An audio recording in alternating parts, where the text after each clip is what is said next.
वीरांगना महारानी Lakshmibai railway station के सामने बने सेंट्रल प्लेस की दुकानों का मामला लगातार गर्माता रहता है। आए दिन रेल सुरक्षा बल के मासिक शुल्क न मिलने पर जबरन दुकानें बंद कराने और उत्पीड़न करने के आरोप भी लगते हैं। और इसी क्रम में आज पूर्व केंद्रीय मंत्री ने इस जगह पर पहुंचकर रेल अधिकारियों और सुरक्षा बल की गुंडई को लताड़ दिया है। उन्होंने कहा कि गुंडई बर्दाश्त नहीं होगी। अगर रेल सुरक्षा बल निर्दोष दुकानदारों को परेशान करता है तो हम सभी मिलकर जेल जाने को भी तैयार हैं। सोमवार को रेल सुरक्षा बल का भारी पुलिस बल रेलवे इंजीनियर सेंट्रल प्लेस पर बनी दुकानों को बंद कराने के लिए पहुंचे थे। तभी दुकानदारों ने हंगामा शुरू कर दिया और रेल सुरक्षा बल से दुकान बंद कराने के नोटिस मांगे, जिस पर इंजीनियर और सुरक्षा बल नोटिस दिखाई ही नहीं पाए। इस पर व्यापारी हंगामा करने लगे और दुकानें बंद करने से इनकार कर दिया। इधर हंगामे के बीच सेंट्रल प्लेस फूड कोर्ट पर केंद्रीय मंत्री प्रदीप जैन आदित्य भी पहुंच गए और उन्होंने रेल सुरक्षा बल और रेलवे इंजीनियर पर सेंट्रल प्लेस के दुकानदारों को उत्पीड़न करने का आरोप लगा दिया। पूर्व मंत्री ने कहा कि रेल अधिकारियों और सुरक्षा बल की गुंडई अब बर्दाश्त नहीं की जाएगी। उन्होंने कहा कि रेल सुरक्षा बल और झांसी रेल अधिकारियों के पास दुकानें बंद कराने और व्यापारियों का उत्पीड़न करने तथा किसी चेकिंग का कोई अधिकार नहीं है। उन्होंने स्पष्ट रूप से चेतावनी देते हुए कहा कि वह व्यापारियों के साथ हैं, व्यापारियों का उत्पीड़न वह होने नहीं देंगे, तो वह व्यापारियों के साथ उनके ऊपर कार्रवाई कराने को तैयार हैं। उन्होंने कहा कि रेल विभाग से व्यापारियों ने अपने खून पसीने कमाई से दुकानें खरीदी हैं, इसे बंद कराने का किसी के पास कोई अधिकार नहीं। वहीं रेलवे के इंजीनियर इस संबंध में कुछ भी बोलने से बचते नजर आए। इधर रेल सुरक्षा बल का कहना है कि वह अतिक्रमण हटाने आए थे, लेकिन अगर सूत्रों की माने तो यहाँ पहले एक माफिया का राज चलता था जो यहाँ पर अवैध दुकानें लगवाता था और रेल पुलिस को कमीशन भी पहुंचाता था, और अब पुलिस और विभाग उसी के इशारे पर काम कर रहा है।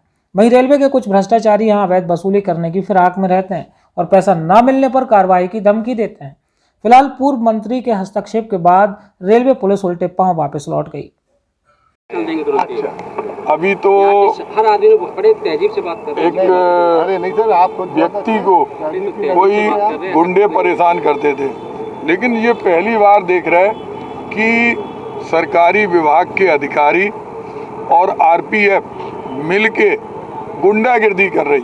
जब ये कॉम्प्लेक्स रेलवे के द्वारा स्वीकृत है, इन्होंने उसको पैसे दिए, लीज पर बिल्डर ने इनको दी है, अब उसके अंदर सड़क के अंदर का अतिक्रमण इन्हें दिखाई नहीं देता।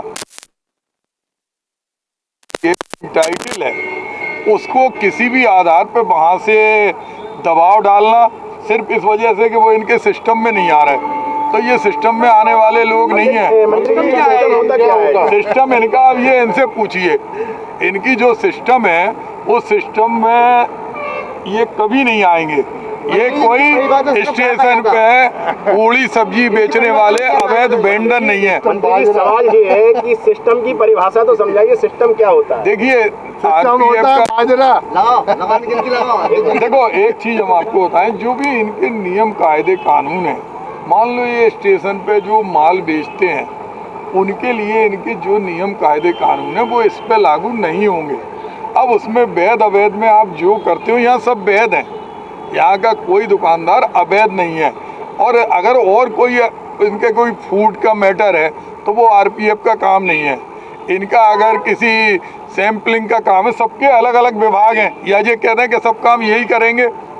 तो ऐसी गुंडागिर्दी तो झांसी में हमने कभी देखी नहीं। मंत्री, दुकान बंद कराने के लिए इससे पहले कोई नोटिस वगैरह आया क्या? कोई नोटिस नहीं आया, कोई इन्हें सूचना नहीं दी गई और कोई ये करने के लिए अधिकृत नहीं है। मंत्री जी, ये स्टेशन में जो प्रीमियम पार्किंग, यहाँ के भी कई प्रकरण आ रहे हैं। प्रीमियम पार्किंग में गुंडागिर्दी होती, कोई आदमी को वहां से अगर उसने पैसे, तो ये क्या गुंडागिर्दी थोड़ी हो सकती कि रेलवे की जो फोर्स है जिसका काम यात्रियों की सुरक्षा है, ना कि व्यापारियों को परेशान करना, उनका ये रूप हमें सामने देखने को मिल रहा है। एक दुकान को सिग्नेचर फूड के नाम से दुकान चल रही है यहाँ पर, तो आरपीएफ द्वारा यहाँ पर आए दिन आया जाता है, धमकाया जाता है कि भाई इसको बंद करो, दुकान को बेर बेर बंद करो दुकान को, इस तरीके से कहा जाता है।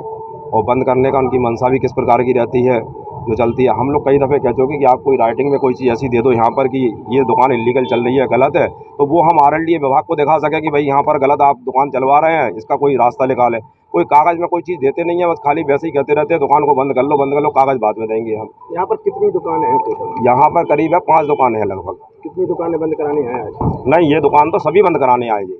इनका मतलब है कि यहाँ पर सारी दुकानें बंद कर लें। हम लोगों के पास ये फूड लाइसेंस है, रेलवे ने जो फूड लाइसेंस दिया हुआ है, ये फूड लाइसेंस है जो बिल्डर द्वारा RLDA ने जो हमको दिया है, बिल्डर द्वारा जो अलॉटमेंट लेटर है इस दुकान का है, और रेलवे का फूड लाइसेंस है जो अभी कैंसिल नहीं हुआ। तो फूड लाइसेंस सही है, रेलवे द्वारा ही मिला हुआ है फूड लाइसेंस।